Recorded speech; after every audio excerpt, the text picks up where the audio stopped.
cette dernière masterclass qui va porter sur la valorisation. Je suis Daniel, Daniel Lagarde, si vous voulez, Daniel Omissiéné, si vous voulez aussi. Tout ça permet bien de me désigner. Je vous accueille ce soir dans un cadre qui est très précis, c'est celui du programme d'accélération télévisée qu'on a nommé AFIM, Afrique Impact Entrepreneur. Nous sommes ravis de vous avoir parce que la mission d'AFIM, au fond, c'est de sensibiliser, promouvoir l'entrepreneuriat local, connecter des entrepreneurs, les mettre en réseau avec un écosystème qui les accélère, tout simplement. Et dans l'écosystème qui les accélère, il y a bien sûr le nerf de la guerre, l'investisseur. Mais l'autre nerf de la guerre, si je puis dire, c'est le mentor. C'est le mentor. Parce que finalement, on se rend bien compte que la question du financement est quasiment secondaire à celle du mentorat, à celle de la formation. C'est ce qui fait finalement défaut et qui empêche les entrepreneurs de cette partie du continent. Je mets l'accent là-dessus parce qu'il y a quand même des disparités sur le continent africain où nous sommes. Voilà, donc ça, c'est la mission d'AFIM. Si vous deviez en retenir quelque chose, nous sommes ici dans un programme d'accélération télévisé, mais qui a aussi un écosystème builder. Builder au sens constructeur, littéralement, parce que nous mettons autour des acteurs qui ont une même volonté d'accélérer l'entrepreneuriat en Afrique subsaharienne et au Cameroun en particulier, puisque nous y sommes.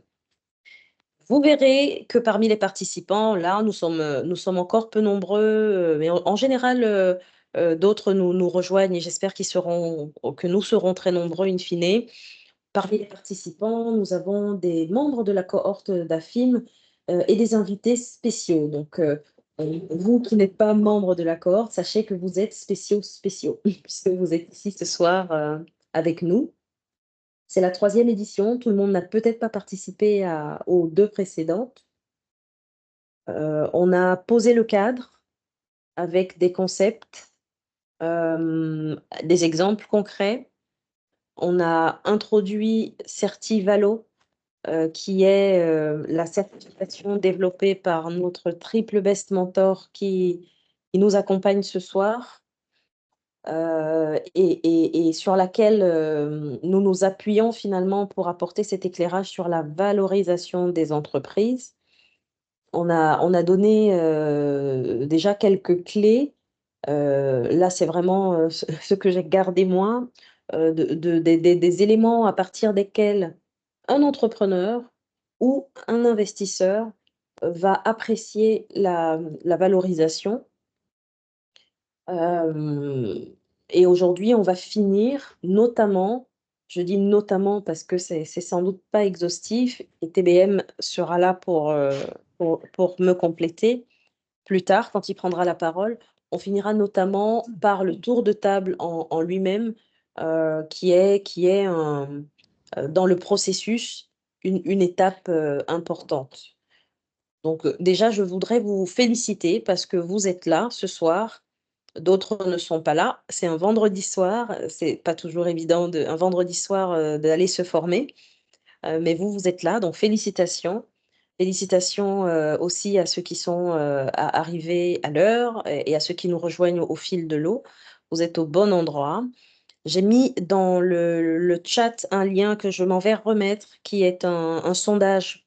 On aimerait savoir dans quel état d'esprit vous nous rejoignez ce soir. Quels sont les éléments que vous attendez, quelles sont vos attentes pour tâcher d'y répondre d'une manière ou d'une autre. C'est le premier sondage que l'on fait, je disais. On en fera un second pour évaluer un petit peu ce qui vous reste. Voilà. Donc, il nous reste 5 minutes et comme on est encore un petit groupe, on va prendre la proposition que nous a faite TBM, qui était dans l'attente de faire un tour de table rapide pour nous présenter rapidement pour ceux on ne connaît pas. Alors moi, j'ai tenu le crachoir, je le tiens encore, mais je vais le laisser. Moi, je me suis présentée déjà. pour passer la parole à quelqu'un d'autre, à qui veut la prendre. Bon, peut-être à ma compère Assia, comme ça, ce sera fait. Assia, tu veux te présenter rapidement et on passera la parole à quelqu'un d'autre.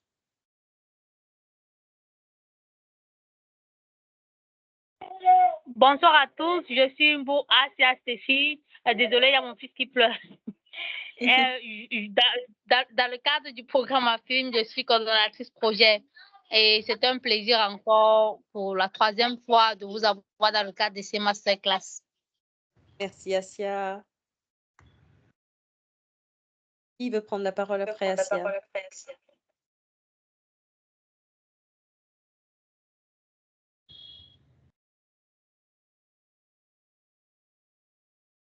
Allez-y, ne soyez pas timide.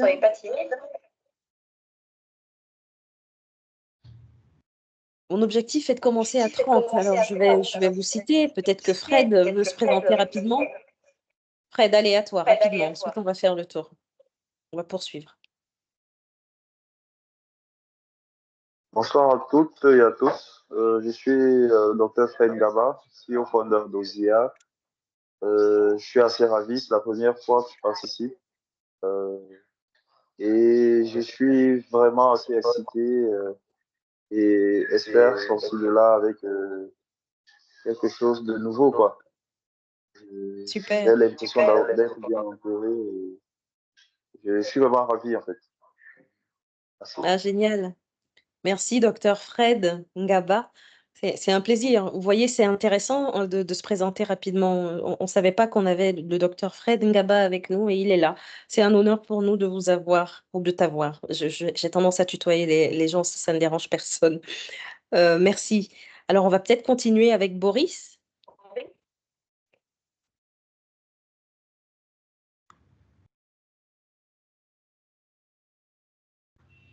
Allô, Boris?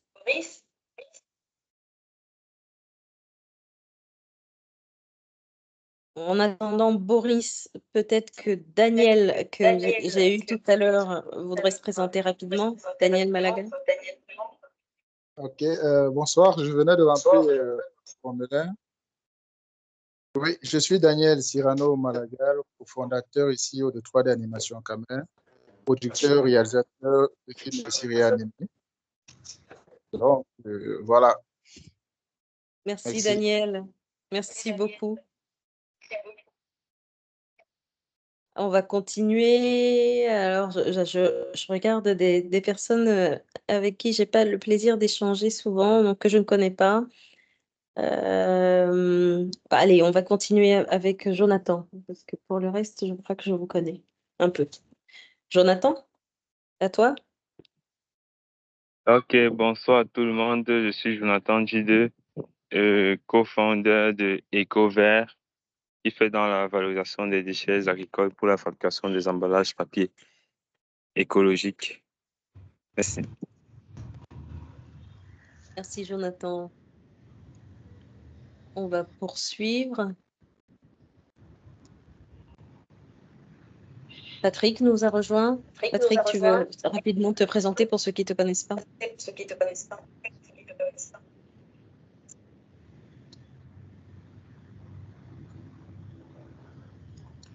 Bonsoir. Bonsoir à tout le monde. Oui, je suis Patrick Bounou, promoteur de Students, qui est une plateforme d'orientation et de mentorat qui certifie le talent jeune avant emploi. Merci. Merci Patrick. On peut passer à Ange. Alors, pardon, parce que c'est ton nom qui s'affiche, Bellomo. Je sais que c'est ton patronyme et ton prénom. Je crois que c'est Ange. Je ne suis pas sûre de moi. Est-ce que tu veux te présenter rapidement?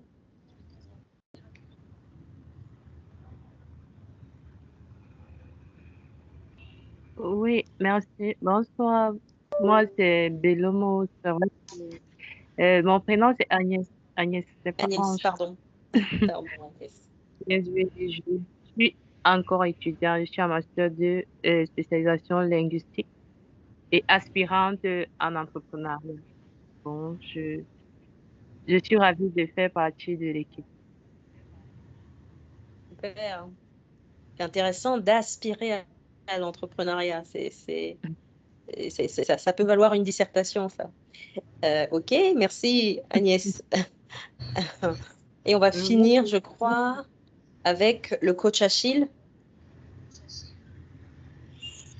Ok, merci. Bonsoir une fois de plus à tout le monde. Moi, je suis Achille Satchu, coach, entrepreneur, formateur, auteur. Et je suis là parce que, justement, je me suis dit, partout où le Triple Best Mentor va mettre pied, je serai collé à lui. Donc, c'est pour ça que je me retrouve ici. Parce qu'en même temps, on travaille ensemble sur la valorisation de mon projet, en fait. D'accord. Merci. On ne peut plus clair. Merci, coach Achille. Et la boucle est bouclée. Il me reste simplement à passer la parole maintenant à Rolin Foucault, le Triple Best Mentor, qui va nous conduire à travers la session de ce soir. TBM, si tu veux bien, je te laisse la parole dès à présent. Ok, merci. Bonsoir tout le monde. Je suis Rolin Foucault, promoteur d'un cabinet de stratégie de création d'entreprise, lequel cabinet aura 22 ans dans une semaine. Donc, c'est un cabinet qui a eu pour vocation pendant 22 ans à faire uniquement les business plans, au point où nous en sommes arrivés à des déclinaisons de business plans.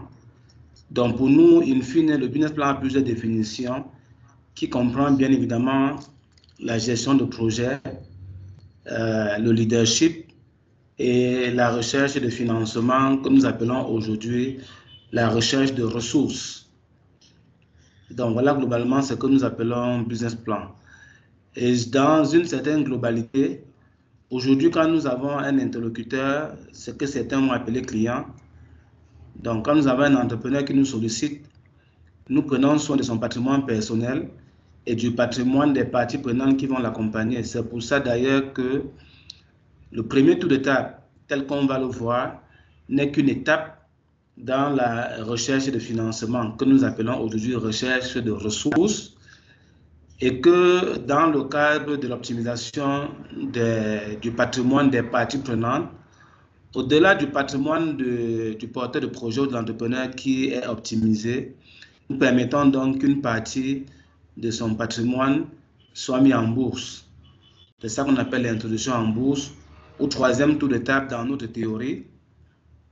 Mais on va dire que globalement, voilà ce que notre cabinet fait. Donc, il y a bien d'autres casquettes sur lesquelles je ne vais pas traîner aujourd'hui. Donc, nous avons entamé depuis 3 semaines une série de 3 masterclass. Les 2 premiers étaient directement liés à la valorisation. Ce 3e masterclass, le dernier de la série, est un démembrement de la valorisation, puisque c'est un masterclass qui est tiré du principe 1, je crois, du principe 1, qui parle du principe de schéma de financement. Donc, c'est ça que nous allons dérouler aujourd'hui. Donc, sur ce,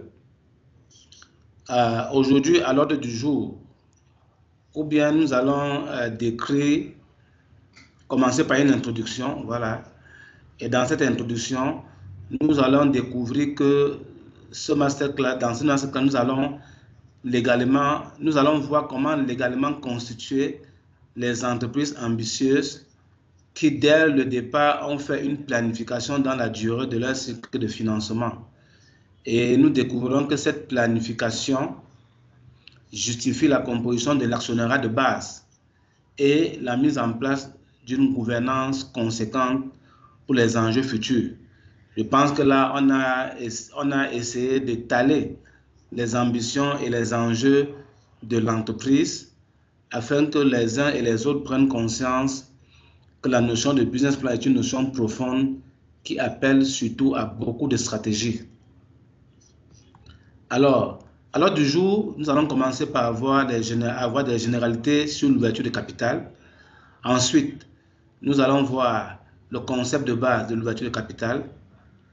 Et enfin, nous verrons l'implémentation de l'ouverture de capital.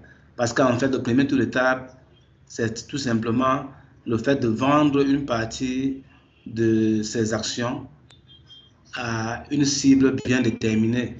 Et dans le cadre du premier tour d'étape, en fonction de notre modèle de valorisation, nous voulons que ce premier tour d'étape soit exclusif à une levée de fonds privée, dont les personnes indexées, ce sont des personnes privées. OK. Alors, pour ce qui est de généralité sur l'ouverture du capital, nous allons ensemble explorer un certain nombre de notions. Comme par exemple, nous allons voir les stratégies de financement à long terme. Nous verrons les stratégies de financement à court terme, à moyen terme, et nous verrons aussi les stratégies de financement à court terme. Et justement, le premier tour de table rentre dans une stratégie de court terme. Alors, le financement d'un projet, pour ce qui est des stratégies de financement à long terme, le financement d'un projet de création d'entreprise ou de structuration, ou de restructuration, parce que la structuration, c'est quand l'entreprise est créée, et la restructuration, c'est quand l'entreprise existait déjà depuis plus de 2 ans dans notre définition, auquel cas il faut tout reprogrammer. Donc, lorsqu'on voit ce financement sur le long terme, ça permet de faire ressortir une constante qui est la pérennisation. Ça veut dire quoi? Ça veut dire que lorsqu'on fait le business plan d'une entreprise, il faut tenir compte de la pérennisation de l'entreprise. Et cette pérennisation passe par la mise en place d'une stratégie intégrant le financement à court, moyen et long terme. C'est très important de noter cela. Que lorsqu'on pense une entreprise, c'est toujours à court, moyen et long terme. Quel est l'intérêt en fait? Je ne l'ai pas expliqué. Parce que cette formation rentre souvent dans des packages où avant d'en arriver, on a déjà vu un certain nombre de notions. Ce que vous devez savoir, c'est que une entreprise ne peut pas être compétitive à l'international si elle n'a pas de compétitivité financière. Et cette compétitivité financière se bâtit dès les premiers jours dans le cadre d'un outil qu'on appelle le business plan. Donc le business plan, c'est un outil qui permet de parler et de pérenniser l'entreprise.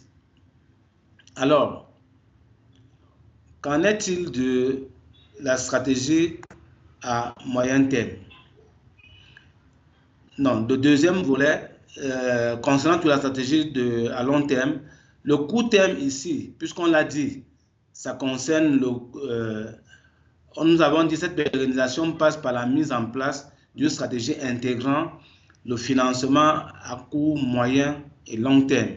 Et nous disons donc que le court terme ici correspond au premier tour de table pour constituer l'apport personnel de l'entreprise.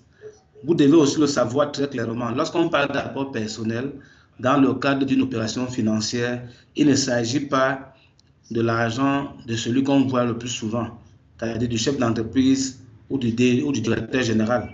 Non, il s'agit d'un effort qui est fait par tous les propriétaires de l'entreprise.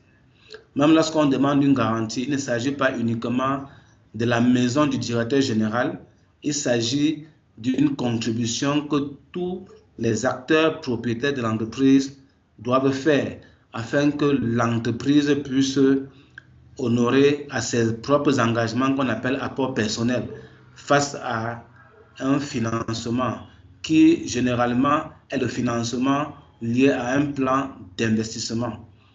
Alors, la mobilisation de la banque commerciale d'accompagnement financier, j'ai dit, l'apport personnel, c'est la mobilisation. L'apport personnel de l'entreprise est constitué par le premier tour de table dans le cadre de la mobilisation d'un fonds bancaire pour un accompagnement financier. Le moyen terme, quant à lui, correspond à l'entrée en jeu des investisseurs institutionnels. Ça peut être des fonds d'investissement, ça peut être des bailleurs de fonds internationaux, ça peut être des capitaux investisseurs. Donc, et le long terme est réservé à l'entrée en bourse de l'entreprise. Ce qu'il faut remarquer, c'est que dans notre schéma de financement, dans notre casting, nous prévoyons qu'au second tour de table, qui est le moyen terme, qu'il n'y ait plus d'individus qu'on admette. On va admettre uniquement des institutionnels. Je les ai cités. En conséquence, Si dans le premier tour de table, il y a des individus qui veulent chasser, comme on utilise l'expression, c'est-à-dire qui veulent augmenter leur pourcentage, on va les obliger de se mettre en institution. Ils peuvent créer un fonds d'investissement où ils sont seuls, où ils sont avec d'autres personnes. L'avantage, c'est que pour créer ce fonds d'investissement, ils vont directement mettre à contribution dans ce fonds leur avoir, ils peuvent mettre uniquement leur avoir dans l'entreprise dont nous sommes en train de parler, ou bien ils mettent leur avoir et dans la suite, comme c'est un fonds qui a été créé, ils peuvent se retrouver donc à prendre encore des actions dans d'autres entreprises au nom du même fonds. Donc pour nous, c'est une stratégie pour booster la création des fonds d'investissement. Et dans notre système, c'est systémique, c'est automatique en fait. Bon, comme on a vu, le long terme correspond à l'entrée en bourse. Alors, là, c'était bon pour le schéma de financement sur le long terme, où on a bien compris que le long terme intègre le court terme, le moyen terme et le long terme proprement dit. Deuxième généralité, ouverture de capital. Le principe est d'attribuer une part du capital à de nombreux actionnaires ou des investisseurs. Cette part est diminuée du capital des ayants droit d'origine. Ça peut être les fondateurs. Lorsque c'est une nouvelle entreprise, une entreprise qu'on est en train de structurer, il va de soi qu'en fonction de certaines règles que nous avons vues précédemment, qui était la règle de répartition des actions, les 100% se répartissent entre les cofondeurs qui sont les ayants droit du capital de l'entreprise, de la start-up. On va donc se rendre compte que c'est donc une fois que ces cofondeurs se sont répartis les actions qu'on procède à l'ouverture de capital. Et pour faire dans cette ouverture de capital, on procède à la valorisation. On valorise, on trouve combien vaut, quelle est la valeur des 100% et on détermine quel est le pourcentage qu'on va ouvrir. Et quand on décide d'un pourcentage à ouvrir, il va de soi qu'en fonction, la loi va demander que tous les anciens ayants droit libèrent exactement le pourcentage qu'il faut libérer. La somme de leur pourcentage va donner le pourcentage global. Ça, c'est s'il n'y a pas de pacte d'actionnaire. À ce niveau-ci, c'est clair qu'il n'y a pas encore de pacte d'actionnaire. OK. Le nouvel actionnaire considéré comme copromoteur va se voir dans les nouvelles investisseurs ou actionnaires, il y a des catégories. Il y a un autre que nous appelons le copromoteur ou les copromoteurs. Dans cette catégorie qu'on appelle les copromoteurs, vont se voir réserver une part importante des parts à libérer.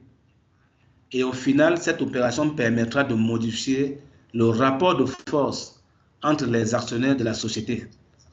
Et ce rapport de force qui sera compensé par les primes d'émission au profit des cédants. Ça veut dire quoi? Ça veut dire que la loi OHADA et toutes les lois des affaires, le droit des affaires dans le monde dit ceci. Une fois qu'une entreprise est créée, le rapport de force qu'il y a entre les ayants droit ne doit jamais changer, sauf paiement d'une prime d'émission. Je m'explique.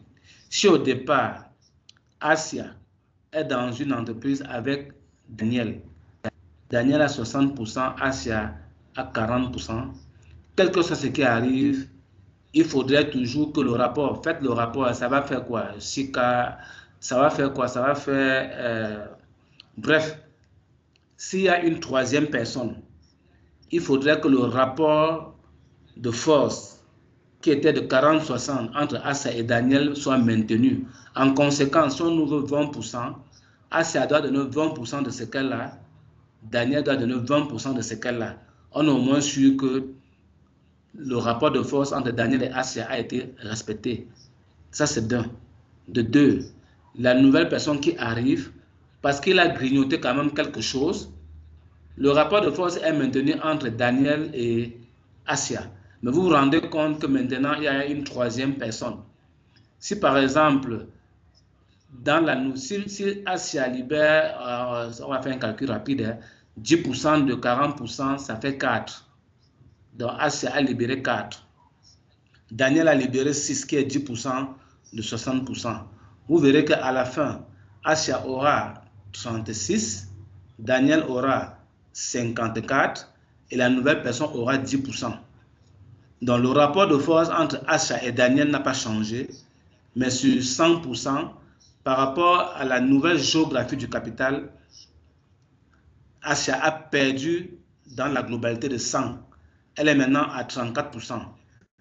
Daniel est à 36%, Daniel est à 54% et la nouvelle personne est à 10%. Ça s'appelle donc la prime d'émission. Peut-être que j'explique des choses qu'on va voir devant. Bon, ça m'évitera d'expliquer dans la suite. Parce que ce n'est pas toujours aisé de parler en évitant de dire certaines choses. OK. Deuxième point de l'ordre du jour, concept de base de l'ouverture de capital. On va donc voir un ensemble de concepts, ce sont des définitions. Je vais comme d'habitude emprunter certaines voies. Donc, le concept, on va voir en l'occurrence 6 concepts. L'opération, on va voir 5 concepts. L'opération concerne la conduite, dont l'opération d'ouverture de capital concerne la conduite de la valorisation de l'entreprise et de la levée de fonds privés, levée du premier tour de table. Pour la réussite du premier tour de table, doivent y être abordées la valorisation, on va voir ce que c'est, la prime d'émission, la constitution de l'apport personnel, le recrutement des copromoteurs et les jeux d'acteurs / gouvernance. Alors, on va prendre des volontaires qui vont amablement lever la main et Daniel va leur donner la parole. Qui veut aborder, nous dit ce que c'est que la valorisation. Bon, il y a le bord, hein. Le temps ne permet pas qu'on fasse chercher le mot. Alors, un volontaire pour nous lire ce que c'est que la valorisation. Merci. Vous pouvez lever la main et on vous donne la parole. Il s'agit de lire simplement le point qui est affiché sur la valorisation.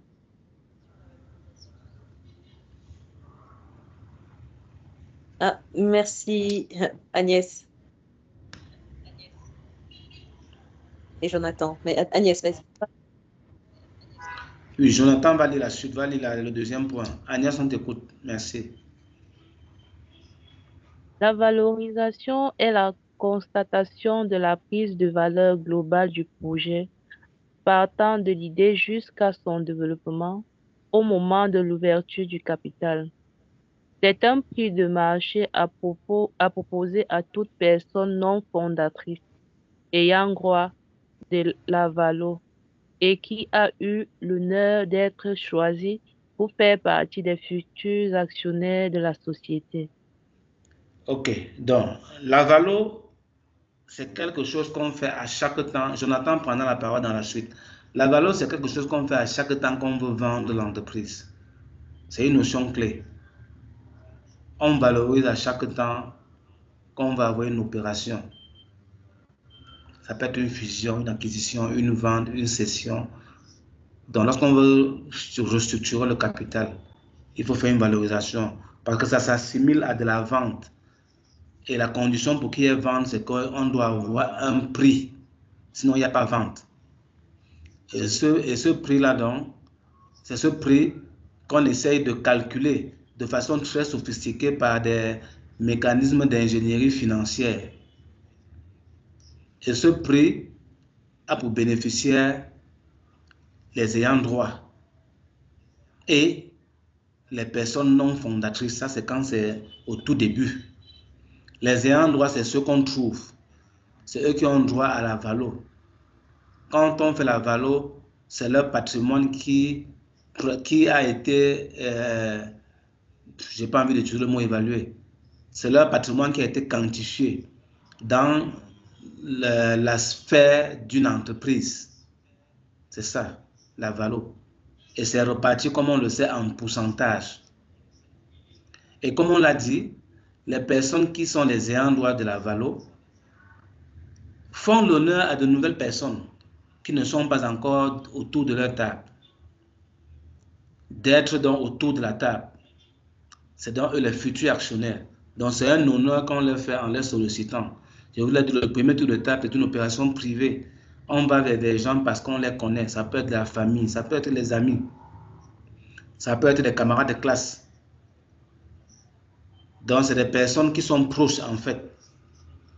Et qui, bien évidemment, puisque c'est une société anonyme, ne viennent que par rapport à leur argent, à leurs ressources. Donc, on va donc passer à Jonathan. Jonathan, qu'est-ce que c'est que la prime d'émission? T'écoutant.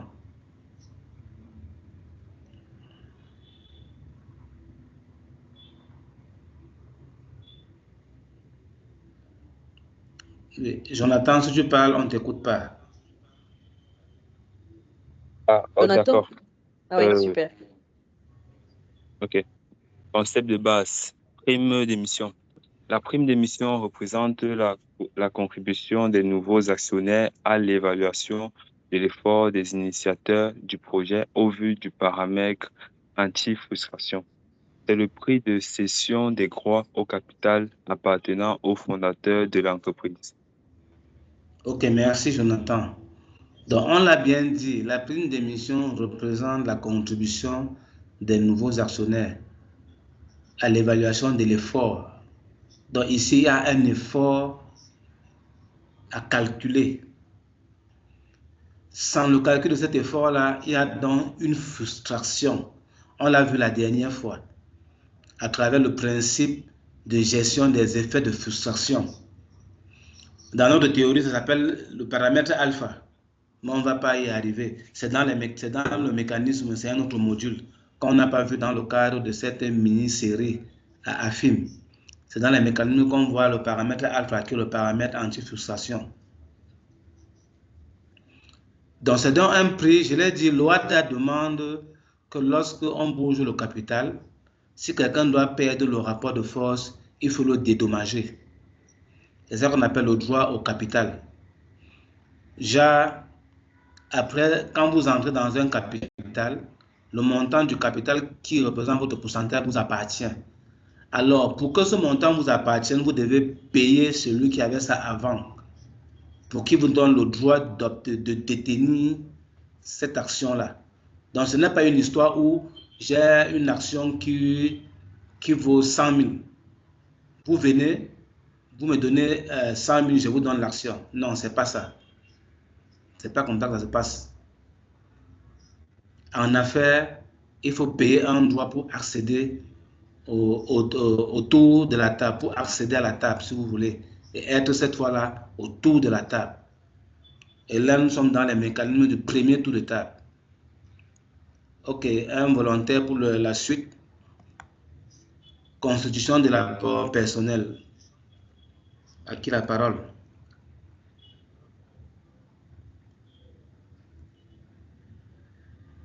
Ok, pas toujours Jonathan. Bon, autant le faire. Jonathan, vas-y. Constitution Je de peux le faire. l'apport personnel. Ok, Jonathan, merci. Laisse l'autre personne le faire. Allons-y.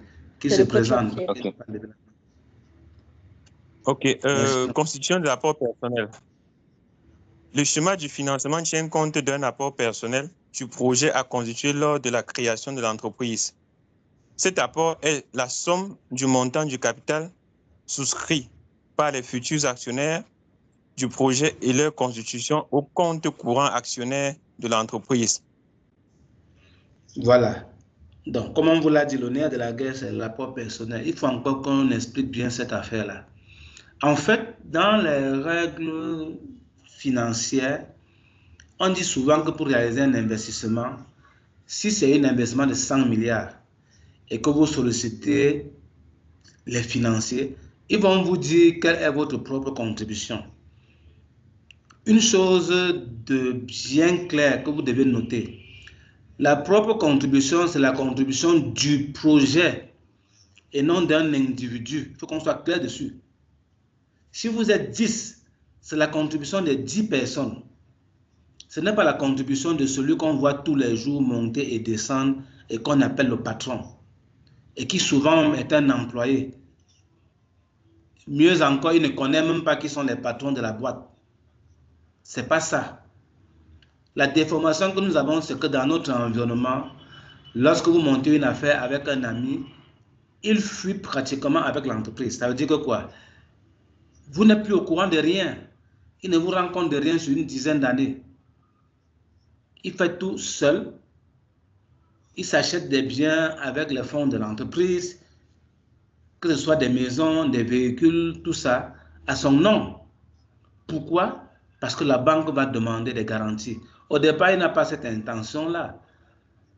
Mais parce que la banque demande les garanties, vous avez beau expliquer n'importe quoi à un chef d'entreprise au Cameroun, sa tête est focalisée sur l'achat de terrain. Pourquoi? Parce qu'on va demander ça en garantie à la banque. Et je ne sais pas dans quel livre on a écrit que la garantie doit être déjà au nom de celui qui est en train de suivre le dossier. Je ne sais pas dans quel livre est-ce qu'on a écrit ça. Mais toujours est-il que ce sont les habitudes qui se perpétuent dans notre environnement. Très sales habitudes, mais malheureusement, c'est ça. Donc, du coup, j'ai peur de mon ami Patrick Ngounou. Voilà. Il y a des gens qui achètent des biens parce qu'ils veulent mettre en garantie. Aujourd'hui, au moins, il est là. Donc, c'est une perversité de notre environnement. Pourquoi? Parce que lorsqu'on vous demande l'apport personnel et même la garantie, il s'agit de l'apport de l'équipe, de la team. Et la team, c'est qui? La team, c'est ceux qui sont autour de votre table. C'est ceux qui constituent le capital de l'entreprise, qui devient un bien commun. Ce n'est plus un bien individuel. C'est un bien commun. Chaque individu a son pourcentage. Alors, où peut se retrouver les ressources ou l'apport des propriétaires d'une entreprise au sein d'une entreprise? C'est à deux endroits, le capital et le compte courant. Et dans notre algorithme, nous disons ceci. Dans notre algorithme, nous disons que le capital doit être d'un certain montant qui est défini dans le business plan et le compte courant doit être d'un certain montant qui est encore défini dans le business plan. Alors, de façon linéaire, cette fois-ci, de façon linéaire et de façon raisonnable, nous créons un multiplicateur qui permet que pour tel pourcentage, vous devez faire telle contribution en compte courant. Pourquoi? Parce que le compte courant ici, c'est l'effort c'est l'effort économique pour l'investissement. Parce qu'en fait, votre rapport personnel doit correspondre à votre quote-part dans le montant de l'investissement. Je me répète, lorsqu'il y a un investissement à faire, les règles de financement demandent, les règles financières demandent que vous ayez par exemple 20% de votre investissement. C'est ça qu'on appelle l'apport personnel. Il y a des bailleurs de fonds qui vont vous dire 25%, il y en a qui vont vous dire 30%, il y en a qui vont vous dire 40%. Que pour qu'on vous donne un montant, il faudrait que votre investissement, soit constitué de façon que le montant extérieur que les personnes externes apportent ne doit pas dépasser 60%. À la BDAC, par exemple, qu'est-ce qu'eux disent? C'est la Banque de développement des États de l'Afrique centrale. La BDAC dit ceci, si j'ai bonne mémoire, que l'apport du porteur de l'entreprise, du projet, ne doit pas être moins de 30%. Allons-y comme ça. OK.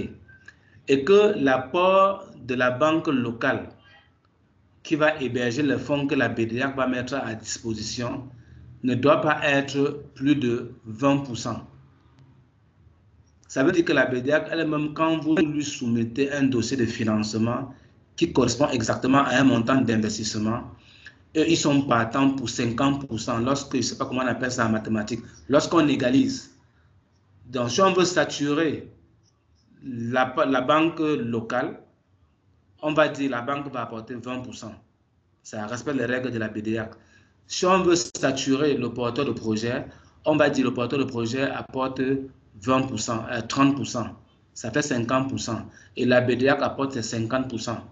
Et nous disons ceci, dans ce concept de construction de l'apport personnel, nous disons ceci, L'apport personnel à ce moment-là doit correspondre au capital plus le compte courant actionnaire.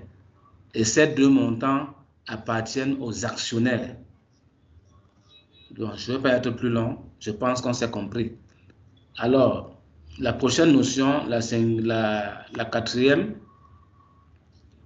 c'est le recrutement des copromoteurs. S'il y a une voie volontaire, nous allons la prendre. S'il n'y en a pas, je vais évoluer. Je regarde le timing. Bon, on est exactement à 19h, on a encore un peu de temps. Allons-y.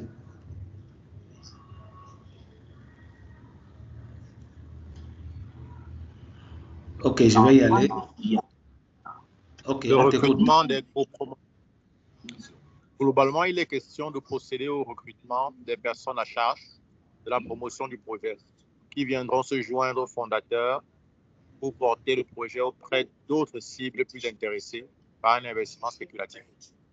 Ok, merci. La personne ne s'est pas présentée. Je pense que c'est Patrick, puisque la voix n'était pas haute. Bon, c'est pas grave.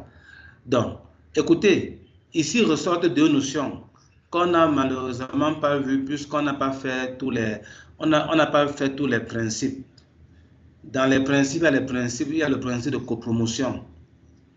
En fait, ici, les principes de certivaleur, il y a les principes de copromotion. Ici, il y a deux notions qui apparaissent. Il y a la notion de promotion et la notion de spéculation. Parce qu'en réalité, il y a des investisseurs qui viennent parce qu'ils veulent voir l'entreprise prospérer.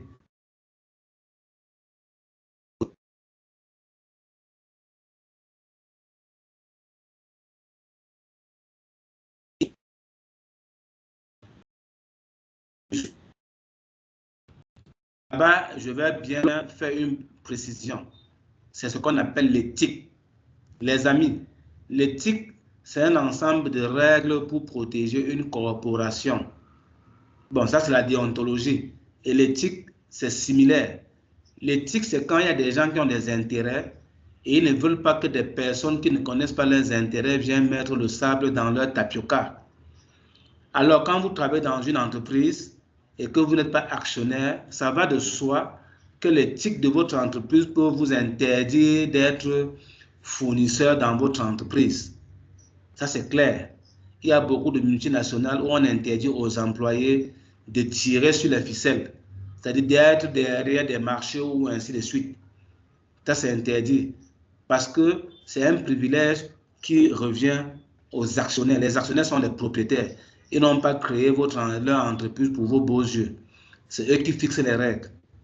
Donc ça, c'était une petite notification.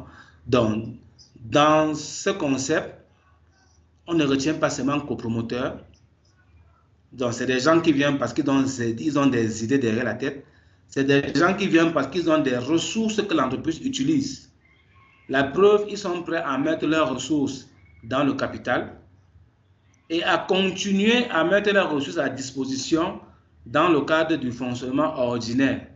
C'est-à-dire qu'au-delà du capital et du compte courant où ils ont contribué avec leurs ressources, ils vont continuer à alimenter la boîte avec la ressource et bien évidemment en tant que fournisseur et on va les payer. C'est clair.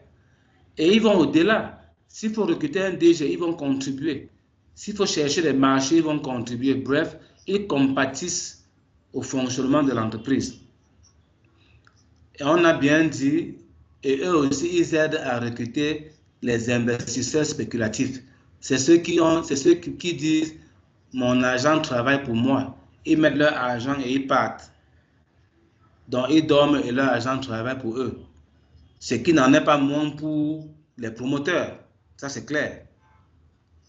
Parce que la rémunération de l'appartenance au capital, ce sont les dividendes. Là, les promoteurs ont des dividendes, les spéculateurs ont des dividendes. La rémunération du compte courant, ce sont des intérêts. Ici, les copromoteurs ont des intérêts, les spéculateurs n'ont pas d'intérêt. Parce qu'ils ont dit, c'est bon, on a mis notre argent, on attend les dividendes. Et ils comptent encore gagner de l'argent en revendant leurs actions en bourse ou à un particulier, ça dépend d'eux. La bourse n'est pas le seul endroit où on peut vendre des actions, on peut vendre des actions n'importe où. Les titres d'action, j'oublie depuis, ça s'appelle titre d'action.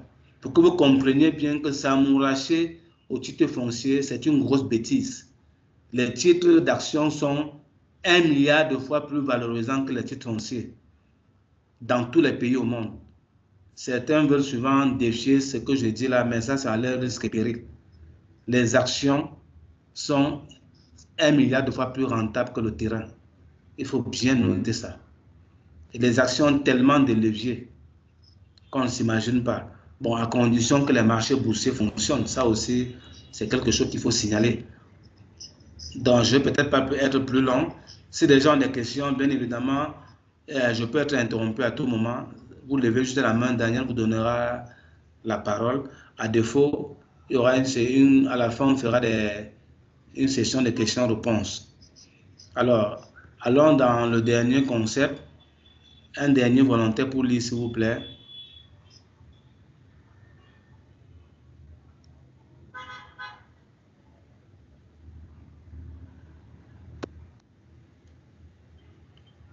Ok, il y a des cas qui veulent lire.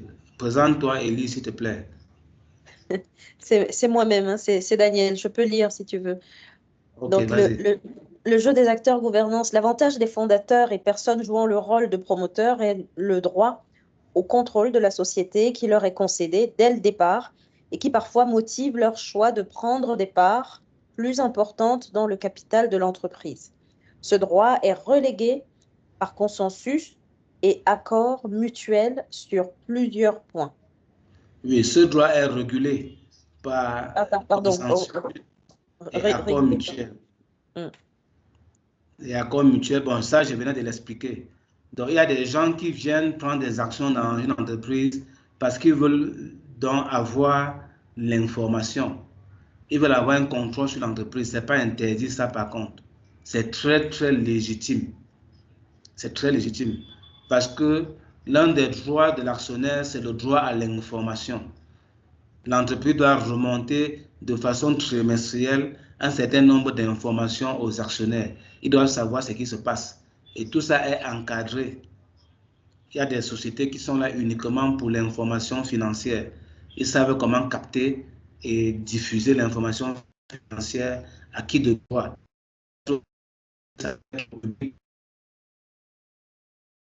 Nous, presse et ainsi de suite. Il y a des communications corporatives. Il y a des corporatives où on partage l'information financière. Donc ça, je pense que je l'ai déjà expliqué. Comme on l'a bien dit, ils viennent dans le capital parce qu'ils savent ce qu'ils font. Et en conséquence, il y a des accords, des consensus qui passent par les statuts, qui passent par les pactes des actionnaires et un certain nombre de deals qui se passent. Dans la suite, là, on aura des cas pratiques. Je pense que vous allez suivre un certain nombre de mots qui vont bien vous parler. Alors, allons-y dans la suite. OK, implémentation de l'ouverture de capital. OK. Donc, ici, nous allons d'abord voir la levée de fonds privés, qui est le mécanisme de financement du premier tour de table. Nous l'avons dit. Nous utilisons pour le premier tour de table une levée de fonds privés. La levée de fonds privés, c'est quand le montant n'excède pas 50 millions et on ne veut pas accéder à plus de 100 personnes. Là, la levée de fonds, elle est privée.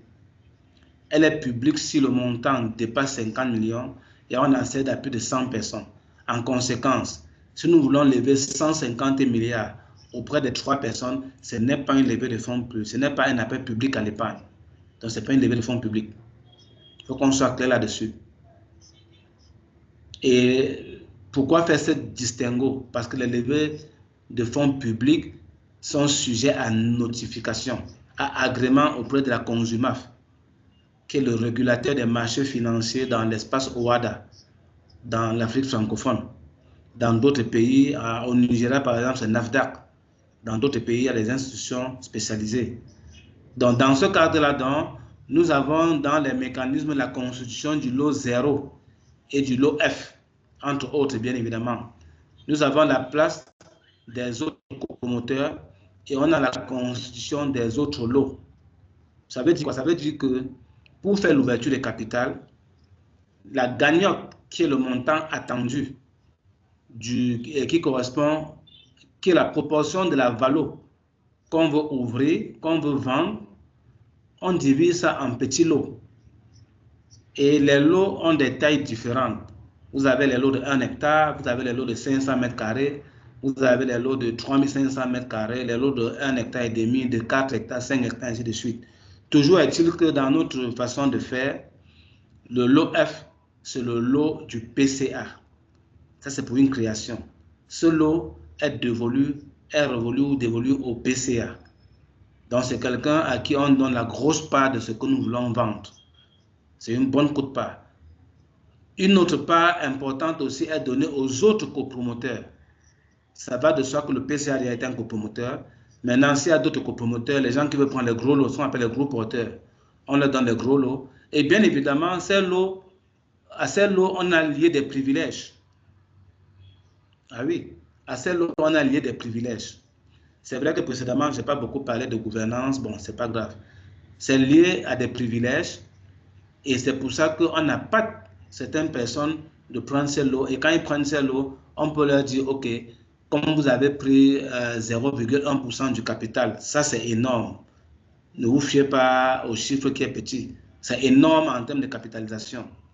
Alors pour quelqu'un qui a pris 0,1% du capital, on lui dit, OK, tu seras le représentant exclusif de l'entreprise dans le sud et le nord, ou dans le sud et l'est, par exemple. Ce sera toi le représentant régional. Si ce n'est pas toi, c'est quelqu'un que tu as mis là-bas qui sera notre point de vente. Parce que en tant que point de vente, c'est du business, ça génère de l'argent. Ça génère un certain revenu. Alors on peut donner ce privilège-là au PCA. Non, PCA c'est déjà un privilège à un copromoteur. Même déjà, celui qui prend le lot F, qui est le lot plus élevé, nous on lui dit, OK, on t'accorde 2 ou 3 ans, tu es le président du conseil d'administration. Ça, c'est déjà un titre honorifique. C'est le président du board. À part ça, il a des grosses actions, ce qui veut dire gros dividendes. Et du coup, il a le temps de piloter.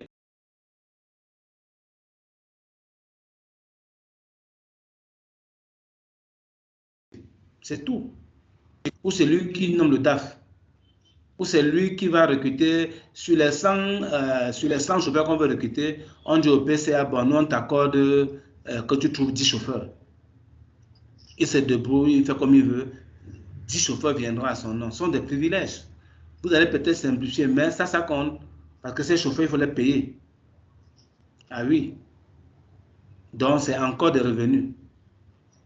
Et comme je disais, il y a les autres copromoteurs et il y a aussi la constitution des autres lots. Ça sont bien évidemment les lots spéculatifs. Ceux qui sont là pour le one shot ou le un but sort. Donc, ils sont là juste pour leur argent. Et dès qu'il y a un petit souci là, allez, ils ont vendu les actions pour aller chercher ailleurs. Donc, deuxième volet de l'implémentation, avant qu'on ne passe aux études de cas, ce sont les privilèges spéciaux des lots et leur gestion. Un peu parlé. Donc, autant on constitue des lots, le lot 0 en passant, c'est le lot qui correspond à une action. Et un lot est constitué, comment est calculé le prix d'un lot? Le prix d'un lot est un lot qui correspond à un pourcentage du capital, est caractérisé par le montant de la valeur nominale d'une action, plus la contribution en compte courant, plus la prime d'émission. C'est des détails qu'on voit dans les mécanismes. Ça, c'est le module 4 de la certification, de la formation Certivalo.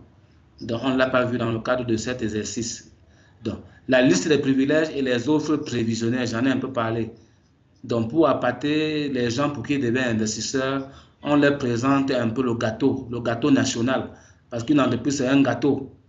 Et chacun qui veut y rentrer doit pouvoir quand même bien se retrouver. Il faut que le gars comprenne bien ce qui se passe et comment est-ce qu'on va l'intéresser. Au-delà de son argent qu'il a mis. Et ceux qui mettent uniquement leur argent et s'en foutent sont les spéculateurs. Donc, l'autre chose, donc, bien évidemment, ces privilèges, il faut les négocier. Et ça peut donc faire appel à ce qu'on appelle le pacte des actionnaires, qui sont des accords sous table. Tout de suite, là, on va voir une vidéo qui va mieux nous expliquer ces aspects-là. Donc, voilà pour l'introduction à l'implémentation. On va maintenant passer à quelques études de cas. Dans cette étude de cas, on a 3 études de cas. 2 qu'on va voir tout de suite. Le 3e est à ce soir si les questions s'y prêtent. Donc, le premier étude de cas, c'est le cas de Dibamba Pharma SA. On va suivre la vidéo, je pense que c'est 3 minutes. Et ensemble, peut-être vous allez dire 1 ou 2 choses, vous allez vous exprimer. Bon, on a encore du temps, 45 minutes. Allons-y avec la première vidéo. Je vais juste rappeler que la rencontre d'aujourd'hui, c'est une rencontre qui a pour objectif de confirmer le début d'une expérience actionnaire primitive pour la mise en place du projet Dibamba Pharma. Ça voudrait dire quoi? Ça veut dire qu'en réalité, tout ce que nous avons préparé pour vous servir aujourd'hui, ce n'est que le début d'une expérience qui peut-être ne commence pas aujourd'hui. Parce que comme vous l'avez suivi sur la vidéo et comme on vous expliquera plus tard, Sango Agrissa ne naît pas aujourd'hui. Sango Agrissa est né il y a quelques années et il est question aujourd'hui de changer de cap. Changer de cap, c'est-à-dire prendre le taureau par les cornes. Et ce taureau, c'est qui? C'est en quelque sorte le Made in Cameroun. Donc l'expérience qu'on va partager avec vous durant cette rencontre va permettre à tout un chacun de comprendre la place des actionnaires en tant que partie prenante dans un projet d'entreprise. Et cette place d'actionnaire dans un projet d'entreprise, nous commencerons par une première expérience que nous appelons souvent l'expérience d'ancrage. Parce qu'il sera question, comme on vous l'expliquera pour la suite, de réunir un certain nombre de personnes et ces personnes doivent, pendant 3 à 4 ans, se frotter suffisamment pour préparer le prochain cap que l'entreprise devra atteindre. Et dans ce prochain cap, on admettra plus des individus ou bien des particuliers plus ou moins, tel que c'est le cas maintenant, vous allez découvrir, mais on admettra ce que nous appelons souvent les mercenaires des affaires. Ça veut dire des fonds d'investissement, ça veut dire des entreprises qui connaissent bien comment se passent les affaires, les investissements, les prises des actions. Ça veut dire, bref, des institutions.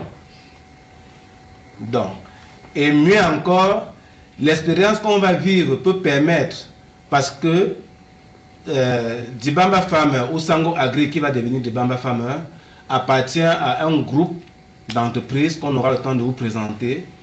Et les expériences comme celle-ci sont des expériences qui vont se renouveler dans le temps. Et les personnes en tant qu'investisseurs qui vont suivre cette expérience auront aussi l'opportunité de pouvoir se constituer comme un fonds, ce qui pourra leur permettre de suivre les prochaines étapes de la croissance du projet Dibamba Farmer. Je pense que je ne vais pas être plus long pour ce qui est de l'ouverture. Et sans plus tarder, je vais laisser la parole à Bonbon Gote, le promoteur de Sango Agri, qui va nous entretenir sur la découverte du projet Dibamba Farmers. Donc je pense qu'on va applaudir pour lui pour qu'il puisse prendre la parole. Cher partenaire. Donc, ok. Est-ce qu'il y aura des questions? Auquel cas, Daniel va... Est-ce qu'il y a une question, une appréciation, une observation? Parce que la personne va parler pour m'interrompre. Je parle jusqu'à ce que la personne commence à parler. Et s'il n'y a personne, on passera au prochain point. Donc, l'ancrage, c'est quoi? L'ancrage, c'est tout simplement le fait que la personne du premier tour de table doivent jouer un certain jeu. C'est l'auto-formation. On s'entre-forme. Il doit y avoir des intrigues, il doit y avoir des coups bas, il doit y avoir des bagarres. Parce que ce n'est pas quand les mercenaires seront là que vous allez bagarrer. Non. Il faut que les mercenaires arrivent quand vous pouvez déjà vous comprendre à demi-mot. Il faudrait que vous soyez déjà habitué au commissariat, que vous soyez habitué à, je veux dire quoi, à la justice, à la prison et tout ça. C'est ça l'ancrage. L'ancrage, c'est une connexion. C'est lorsque un groupe de personnes, ici la team, se mettre sur une même bande passante, sur les mêmes ondes. Tant que vous n'êtes pas sur les mêmes ondes, ce n'est pas la peine de faire entrer les mercenaires des affaires, c'est-à-dire les institutions de financement. Parce que ces gens-là, c'est argent pour argent, ils ne viennent pas jouer aux cartes. Donc le premier tour de table est un tour de table qui permet que pendant un certain nombre de temps, il y ait une auto-formation à travers les intrigues, les coups bas et tout ce que vous pouvez imaginer comme mauvaises choses, entre guillemets, dans une entreprise. Et c'est ça qui forme. Et tant que vous n'avez pas atteint un cap, c'est compliqué que d'autres personnes s'adjoignent à vous. OK, il y a quelqu'un qui veut parler. Je vous écoute. Cathy, tu avais ouvert ton micro. Tu avais une question? Non, en fait, je viens d'intégrer à nouveau. D'accord. D'accord, Okay, mais sinon, moi, je vais en profiter, TBM. oui, Permets-moi c'est une question pour savoir si, justement, le premier tour de table, il y a une réglementation qui va le limiter dans le temps, qui va dire, par exemple, je m'exprime pas bien, je fais mon premier tour de table et avant de passer au second tour de table, il faut attendre X temps. Ce que je peux dire, c'est parce que tu as fini, c'est que effectivement, nous fonctionnons sur les jalons et non sur le temps. Dans la vidéo, j'ai parlé de 3 à 4 ans. En fait, il y a des KPI à atteindre. Ce sont ces KPI qui permettent de débloquer le second tour de table. Donc, le second tour de table n'est pas lancé quand il y a une date qui arrive. C'est lancé quand certaines conditions sont réunies, quand certains indicateurs sont ouverts. Et ces indicateurs, on les fixe avant. Justement, tu as demandé s'il y avait des règles. Oui, il y a des règles. Parmi ces indicateurs, par exemple, il y a le fait que les gens du premier tour de table, puisqu'au second tour de table, il y a augmentation de capital. Et c'est pendant l'augmentation de capital qu'on ouvre encore une partie de l'entreprise. C'est-à-dire que les anciens détenteurs d'actions vendent encore une partie de leur action. Ça, on appelle l'ouverture, qui est différente de l'augmentation. Et il faut dire qu'on le procède justement lorsqu'on veut déclencher une autre phase d'investissement. L'entreprise a besoin de ressources relativement importantes. Et que le schéma prévu dans le business plan, c'était qu'à ce moment-là, ce ne soit pas un prêt, que ce soit une opération faite en interne, que ce soit du financement interne. Et ce financement interne, c'est en capital. Alors, on décide d'augmenter le capital pour faire face à un nouvel engagement. Bien évidemment, lorsqu'on va augmenter le capital, ça sera encore de l'effort personnel, de l'apport personnel. Donc, le besoin en augmentation de capital sera bien évidemment peut-être de 25% d'un nouvel investissement à faire. Et pour ce nouvel investissement, on va encore solliciter la banque ou les institutions financières à hauteur de 75%. Si dans ces institutions, on vous a dit que l'apport personnel doit être de tel montant. Et tout ça est planifié dès le début dans le business plan. Il faut les connaître, toutes ces notions-là. Ça amène une question, parce que là, on a l'impression que le business plan est quelque chose de figé, alors que moi, j'ai en tête que c'est plutôt assez dynamique. Est-ce que dans cette logique-là, on conçoit que le business plan est revisité, on va dire une fois par an, mais dans tous les cas, est revisité, quoi. C'est dynamique. Je ne sais pas pourquoi tu trouves qu'il est figé. I don't know. Si on avait dit qu'au deuxième tour de table, ou bien non, si on avait dit que la deuxième phase, bon, c'est des notions qu'on n'a pas échangées ici. Si on avait dit à la deuxième phase d'investissement de l'entreprise, on doit faire un investissement de 15 milliards. Bien évidemment, on a des problèmes. Mais si 3 ans, c'est dans 4 ans ou 5 ans que les indicateurs sont ouverts et que dans la nouvelle proforma est à 17 milliards, tu veux me dire que le business plan est figé? Le business plan, d'abord, c'est quoi? Le business plan, c'est une vue de l'esprit. Qui t'a dit que autant on parle, que ce qu'on dit dans le business plan, c'est ce qu'on fait? Moi, en tout cas, je ne l'ai dit à aucun moment. Je ne sais pas d'où vient la fixation. Non. J'ai même mal répondu. C'est parce qu'on n'a pas fait certaines choses dans ce cadre-ci. Non, le business plan n'est pas figé. Dès lors que tu as fini de rédiger un business plan, il n'est plus valable. Il est bon pour la vente et puis basta. Parce que là, c'est autre chose. Le business plan n'est qu'une discipline naturelle parce que ceux qui ne planifient pas ne vont nulle part. On dit un bateau qui sort d'un quai sans destination va se retrouver dans le même quai. On dit si tu te retrouves 2 fois dans la brousse, tu tombes 2 fois dans la brousse sur le même arbre, c'est que tu t'es égaré, c'est que tu ne sais pas où tu pars. Quand tu sais où tu pars, tu ne peux pas te retrouver au même endroit 2 fois, c'est pas possible. Donc, il y avait un second volet de ta première question que je n'avais pas encore fini. Bon, c'est pas grave. OK. Donc, les opérations de levée de fonds, l'implémentation, je pense que quelqu'un va nous lire minimum les grands titres. Est-ce qu'il y a un volontaire pour nous lire les grands titres? Voilà en fait comment l'opération de levée de fonds se passe du premier tour de table. Jonathan est volontaire. Oui. Est-ce qu'il y a un volontaire pour nous lire les grands titres, s'il vous plaît? Jonathan a levé la main. Oui, que Jonathan prenne donc la parole. Merci. Là, Ok. je voulais pas agrandir ma souris, mais je vois un salto. Ok, vas-y, Jonathan.